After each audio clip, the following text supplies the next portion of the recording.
इसका नतीजा क्या होता है तो कुछ दिनों में हर्षल पूरी दुनिया के सामने आएगा।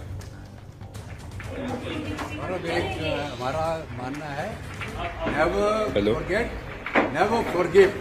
क्या वो 814 का मुस्लिम या 2611 का मुस्लिम या पूरी का जो भी है, ये पूरा कंबाइंड इनका जो तंत्र है उसको हम स्ट्राइक करेंगे और हम करते रहेंगे।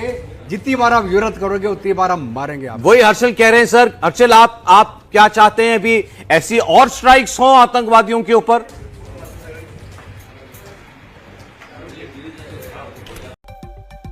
जय हिंद की सेना, क्योंकि आज भारतीय सेना ने बदला लिया है। पहलगांव का बदला लिया है, ऑपरेशन सिंदूर के जरिए लिया है। प्रधानमंत्री नरेंद्र मोदी ने इसे ऑपरेशन सिंदूर नाम दिया, क्योंकि अगर हमारे देश के सुहागिनों का सिंदूर पोंछा था तो फिर एक एक का बदला कईयों की मौत से लिया जाएगा। एक एक आतंकी को चुन चुन कर मारा जा रहा है, उनके आतंकी ठिकानों को नेस्तनाबूद कर दिया गया है। बहावलपुर से लेकर मुरीद तक जबरदस्त खौफ का मंजर है। एम्बुलेंस की कतार है और अभी अभी टीवी सेट खोलने वालों के लिए बहुत बड़ी खबर है। हम आपको बता दें, देर रात को पाकिस्तान और पीओके में 9 आतंकी ठिकानों पर एयर स्ट्राइक्स के जहां से। इसी के साथ सुनील जी भट्ट भी हमारे साथ जुड़ गए हैं, अशोक सिंघल भी हमारे साथ जुड़ गए हैं, इन सब के पास चलेंगे। अरविंद, जल्दी से बताइए, जबरदस्त हड़कंप है, एम्बुलेंस की कतार दिख रही है। अभी तो सुबह उठ के गिनेंगे, देखेंगे कहां कहां कौन दबा हुआ है।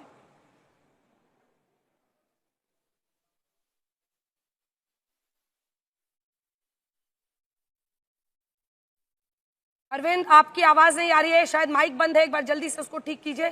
और वहां पर वो दिखा रहे हैं आपको किस तरह से बैरिकेडिंग करके चेकिंग की जा रही है तमाम गाड़ियों की। अरविंद, तो कुछ और जानकारी देखिए, पाकिस्तान ये मान रहा है कि 24 मिसाइलें दागी गई हैं उसके ऊपर, तो ये नंबर अपने आप में कितना बड़ा है। 24 मिसाइलों का इस्तेमाल भारत के इस हमले के अंदर किया गया है, ये पाकिस्तानी एडमिट कर रहे हैं। इसके अलावा पाकिस्तानी मीडिया जो बातें मान रहा है अपनी सरकार के हवाले से, इंडियन टाइम के मुताबिक रात 12:10 पर भारत का हमला शुरू हुआ।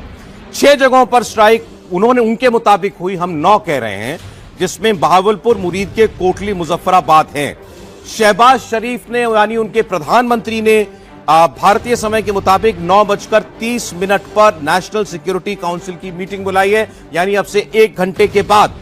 और पाकिस्तान का एयर स्पेस अगले 48 घंटे के लिए पूरी तरह बंद है। एयर स्पेस पूरी तरह से बंद, मतलब कोई जहाज नहीं उड़ेगा। उनका अपना सिविलियन एयरक्राफ्ट भी जो है उनके एयर स्पेस में नहीं उड़ेगा।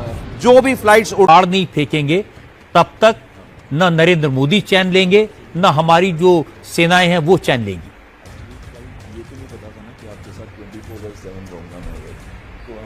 अर्चल, आपको लगता है इस कार्रवाई से पाकिस्तान को वो सबक मिला होगा जो हम उसे समझाना चाहते थे?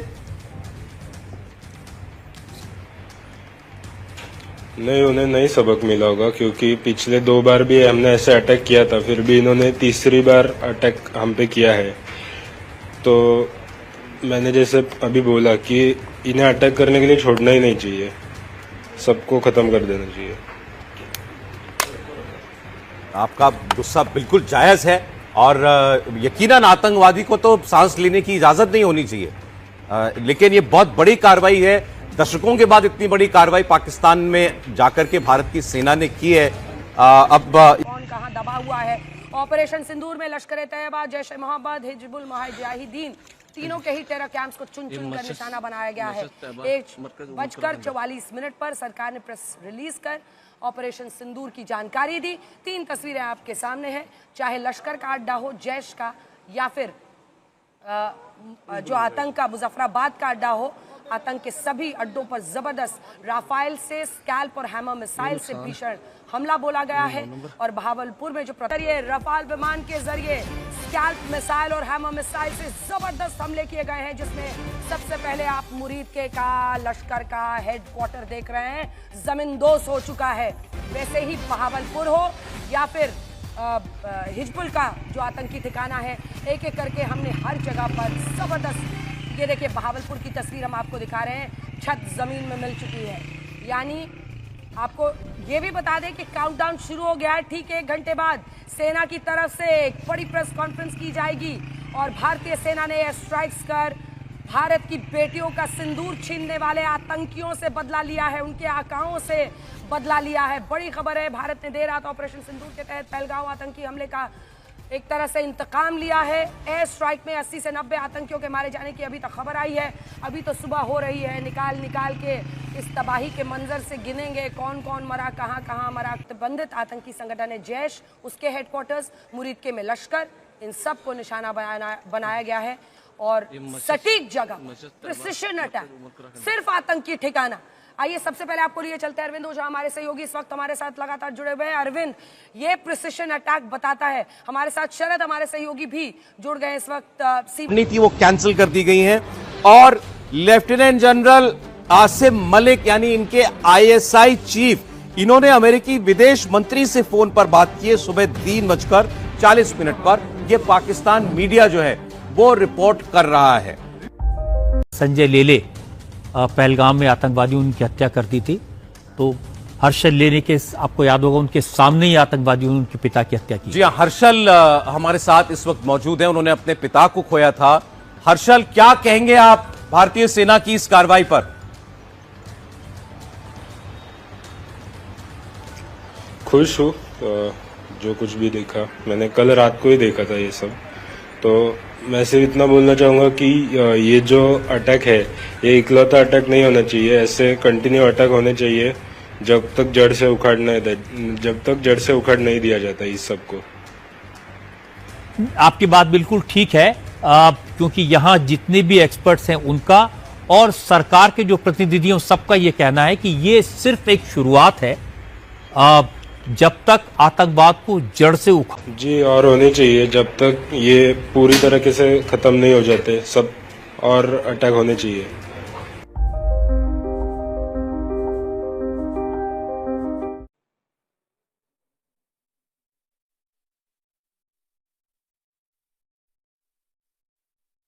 सुनील जी भट्ट हमारे सहयोगी भी इस वक्त हमारे साथ जुड़े हुए हैं। सुनील, एक ऐसी कामयाबी भारतीय सेना की जिस पर हर भारतीय आज गर्व कर रहा है, जबरदस्त जोश पूरे देश में है।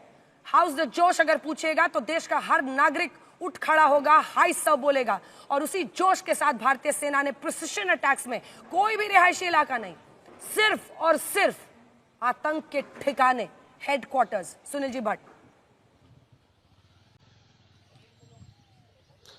बिल्कुल अंजना, आज हर एक भारतीय जो है अपने आप को काफी गर्व महसूस कर रहा है। जिस प्रकार से हमारे सुरक्षा एजेंसियों ने, हमारी सेना ने पाकिस्तान को मुंहतोड़ जवाब दिया है। पाकिस्तान के अंदर जो पाकिस्तानी पंजाब प्रांत है, वहां पर जो लश्कर का जो मुख्यालय है, जो जैश का मुख्यालय है, वहां पर आतंकी ठिकानों को ध्वस्त कर दिया हमारी सेनाओं ने, और ये बहुत बड़ी सफलता मिली है हमको। और आप अंजना कल्पना कीजिए कि कई बार डिस्कशंस में, टीवी डिस्कशंस में इस पर बात होती थी कि हमें लश्कर के ठिकानों को ध्वस्त करना चाहिए पाकिस्तान के पंजाब प्रांत में, और आज ये सच में साकार हो पाया है। हमारे सुरक्षा बलों ने अपना शौर्य दिखाया है, और पहलगाम में जिस प्रकार से बर्बर आतंकी हमला हुआ उसका हमने बदला लिया है। पाकिस्तान को सबक सिखाया है, मुंहतोड़ जवाब दिया गया है पाकिस्तान को, जिसकी कल्पना भी पाकिस्तान ने नहीं की थी वो हमारे सुरक्षा बलों ने किया है। और जिस प्रकार से पाकिस्तान लगातार भारत के खिलाफ आतंकवाद प्रायोजित करता था, बार बार हमने पाकिस्तान को चेतावनी दी कि आतंकवाद बंद करे, लेकिन पाकिस्तान अपनी हरकतों से बाज नहीं आ रहा था। अब हमने पाकिस्तान को मुंहतोड़ जवाब दिया है। अनप्रेसिडेंटेड स्ट्राइक्स हैं ये अंजना। उड़ी आतंकी हमले के बाद भी जो हमने सर्जिकल स्ट्राइक्स की थी, पहलगाम, जो पुलवामा में जो आतंकी हमला हुआ था, उसके बाद हमने बालाकोट में एयर स्ट्राइक की थी, लेकिन ये उससे भी बड़ी कार्रवाई है, क्योंकि इस बार अगर हम देखें तो जहां लश्कर और जैश-ए मोहम्मद आतंकी संगठनों के मुख्यालय है, वहां पर आतंकी ठिकानों को ध्वस्त किया गया है। और पाकिस्तान इस समय रो रहा है, और पाकिस्तान को सबक सिखाया गया है कि अगर भारत की तरफ वो बुरी नजर उठाएगा तो उसकी आंख फोड़ दी जाएगी, पाकिस्तान को ध्वस्त किया जाएगा। और आज इसका प्रमाण हमारे सुरक्षा बलों ने दे दिया कि आप अखनूर में इस वक्त मौजूद है सुनील जी भट्ट, हमारे तमाम जो सहयोगी उनसे कहेंगे जल्दी जल्दी, क्योंकि सरहदी इलाके में अब हमारे सहयोगी शरद हमारे साथ जुड़ रहे हैं। सर शरद, मतलब अगर आप हिंदुस्तान के नजरिए से देखिए तो बहुत बड़ी कामयाबी है पाकिस्तान के लिए, लेकिन उतना ही बड़ा सेटबैक है, और कोई रिहायशी इलाका नहीं, प्रिसिशन अटैक्स, और वो भी ऐसी जगहों पर जहां पर आतंक का हेडक्वार्टर चलता था। बिल्कुल अंजना, देखें आप 1965-71 के बाद पहली बार ऐसा हुआ कि राजस्थान बॉर्डर के सामने बीकानेर से 100 किलोमीटर दूरी पर जहां पर बहावलपुर में जैश का हेडक्वार्टर था, पिछले 10-15 सालों से जैश लगातार वहां पर आतंक का अड्डा फैलाता ही जा रहा था। एक सुभान अल्लाह मस्जिद बनाने के बाद लगातार वो बच्चों की आतंक की फैक्ट्री तैयार कर रहा था, जहां से वो कश्मीर भेज रहा था। वहां पर जाके राजस्थान सीमा में पहली बार 71 के बाद इस तरह से स्ट्राइक हुआ है, जहां पर उसके आतंक की फैक्ट्री को ध्वस्त किया गया है। भागती हुई तस्वीरें वहां से नजर आई बच्चों की। एक तरह से कहा जा सकता है कि राजस्थान सीमा पर हमने देखा रात भर जिससे तैयारी रही, 4:30 बजे कॉम्बैट जो फ्लाइटें थी जो सॉर्टी कर रही थी कि अगर पाकिस्तान हिमाकत करता है तो वहीं पर मुंहतोड़ जवाब दिया जाए। जैसलमेर, बाड़मेर, श्रीगंगानगर, जोधपुर की सीमाओं पर लगातार फाइटर प्लेनें गड़गड़ाती रही है रात भर। और अभी बीकानेर के सभी स्कूलों में छुट्टियां कर दी गई हैं और लोगों को कहा गया है कि अब घर में ही रहें। जोधपुर एयरपोर्ट को 12 बजे तक बंद कर दिया गया है। जो सीमा के आसपास के इलाके हैं वो सारे सील कर दिए गए हैं। कि पाकिस्तान से कहा गया है, एक नहीं दो नहीं करो 20 समझौते पर स्वतंत्र भारत का मस्तक नहीं झुकेगा। अगणित बलिदानों से अर्जित यह स्वतंत्रता, अगणित बलिदानों से अर्जित यह स्वतंत्रता, शिवस्वेद शोणित से सिंचित यह स्वतंत्रता, त्याग तेज तप बल से रक्षित यह स्वतंत्रता, दुखी मनुजता के हित अर्पित यह स्वतंत्रता। इसे मिटाने की साजिश करने वालों से कह दो चिनगारी का खेल बुरा होता है। इसे मिटाने की साजिश करने वालों से कह दो चिनगारी का खेल बुरा होता है। औरों के घर आग लगाने का जो सपना वह अपने ही घर में सदा खड़ा हो। अपने ही हाथों तुम अपनी कब्र न खोदो, अपने ही हाथों तुम अपनी कब्र न खोदो, अपने पैरों आप कुल्हाड़ी नहीं चलाओ। ओ नादान पड़ोसी अपनी आंखें खोलो, आजादी अनमोल न इसका मोल लगाओ। पाकिस्तान का जब से जन्म हुआ है अमेरिका उसकी पीठ थपथपाता रहा है। सचमुच में देश का बंटवारा साम्राज्यवादियों की चाल थी। शीत युद्ध का सहारा लेकर और ये सोच करके पाकिस्तान साम्यवाद के विरुद्ध एक मोर्चा बनेगा, अमेरिका ने उसे शस्त्र दिए, समझौता किया। जब पहला अमेरिका का और पाकिस्तान का समझौता हुआ था तो देश में व्यापक रोष पैदा हुआ था। वो राष्ट्रीय संकल्प को प्रकट करती कविताएं, एक नहीं दो नहीं करो 20 समझौते, जो पाकिस्तान से कहा गया है। एक नहीं दो नहीं करो 20 समझौते पर स्वतंत्र भारत का मस्तक नहीं झुकेगा। अगणित बलिदानों से अर्जित यह स्वतंत्रता, अगणित बलिदानों से अर्जित यह स्वतंत्रता, शिवस्वेद शोणित से सिंचित यह स्वतंत्रता, त्याग तेज तप बल से रक्षित यह स्वतंत्रता, दुखी मनुजता के हित अर्पित यह स्वतंत्रता। इसे मिटाने की साजिश करने वालों से कह दो चिनगारी का खेल बुरा होता है। इसे मिटाने की साजिश करने वालों से कह दो चिनगारी का खेल बुरा होता है। औरों के घर आग लगाने का जो सपना वह अपने ही घर में सदा खड़ा हो। अपने ही हाथों तुम अपनी कब्र न खोदो, अपने ही हाथों तुम अपनी कब्र न खोदो, अपने पैरों आप कुल्हाड़ी नहीं चलाओ। ओ नादान पड़ोसी अपनी आंखें खोलो, आजादी अनमोल न इसका मोल लगाओ।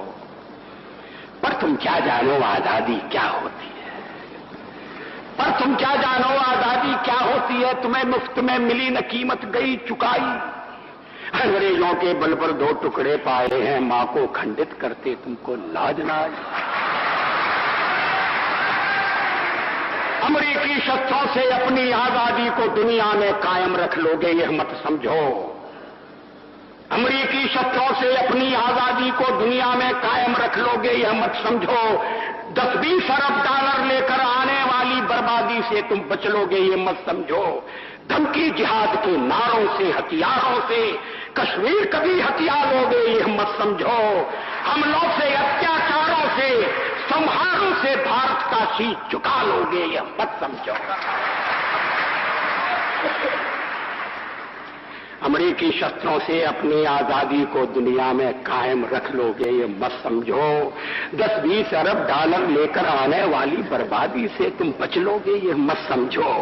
धमकी जिहाद के नारों से, अत्याचारों से, धमकी जिहाद के नारों से, हथियारों से कश्मीर कभी हथिया लोगे ये मत समझो। हमलों से, अत्याचारों से, संहारों से भारत का शीश झुका लोगे ये मत समझो। जब तक गंगा की धार, जब तक गंगा की धार सिंधु में ज्वार, अग्नि में जलन, सूर्य में तपन शेष, स्वातंत्र समर की वेदी पर अर्पित होंगे अगणित जीवन यौवन अशेष। अमेरिका क्या संसार भले ही हो विरुद्ध, कश्मीर पर भारत का ध्वज नहीं झुकेगा। एक नहीं, दो नहीं, एक नहीं, दो नहीं, करो 20 समझौते, पर स्वतंत्र भारत का निश्चय नहीं रुकेगा। अब एक और पुरानी कविता है।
Ready?